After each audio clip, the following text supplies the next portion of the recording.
On se rend compte en fait que le modèle linéaire, j'extrais des ressources, je les transforme et puis quand j'en ai plus besoin, je les jette, atteint ses limites. Et donc on voudrait aller vers une nouvelle économie qui est une économie circulaire et on travaille surtout avec des waste managers, enfin des gestionnaires de déchets et puis des entrepreneurs dans la mode qui peuvent être des entrepreneurs tech comme des entrepreneurs vraiment stylistes qui vont créer leur marque. Et en fait c'est important de comprendre l'environnement dans lequel ils évoluent d'un point de vue légal et aussi tous les supports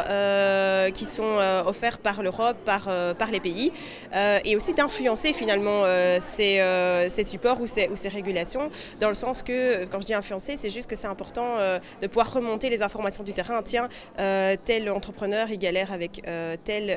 aspect de la régulation qui l'empêche de finalement évoluer vers son concept. Et donc, ce genre d'informations permettent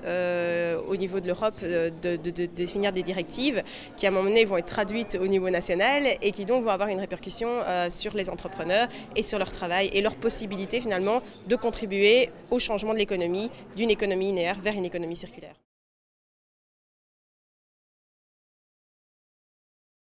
Oui, moi ça me fait déjà très plaisir et ça me donne beaucoup d'espoir de voir que les deux focus aujourd'hui de la Commission européenne sont l'intelligence artificielle et l'économie circulaire. Donc ça veut dire à la fois on se dit tiens, il y a des technologies qui vont nous permettre d'aller plus loin, de faire toutes sortes de choses qu'on ne sait pas faire aujourd'hui, à savoir l'intelligence artificielle, mais en même temps on a conscience qu'on ne peut pas juste toujours produire plus et vendre plus sans à un moment donné récupérer les déchets, éviter les déchets, changer les comportements des consommateurs pour qu'ils utilisent plus longtemps les produits et pareil pour les entreprises d'ailleurs. Et donc, je trouve ça fait plaisir en fait de voir qu'il y a une belle direction qui est donnée aujourd'hui, un beau leadership de la part de la Commission européenne, mais aussi de voir, de pouvoir discuter avec les gens qui sont en train de travailler là-dessus. Et voilà, donc hier il y avait toute l'après-midi, il y a eu des tables rondes pour discuter justement de comment faire évoluer le framework légal par rapport aux SMI et aux startups pour qu'elles puissent croître de manière positive pour la société. Et donc c'est super intéressant d'avoir ces échanges.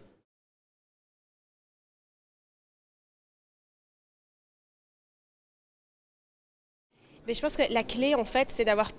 une approche beaucoup plus écosystémique. Donc, ce qui se passe aujourd'hui, c'est que beaucoup d'acteurs,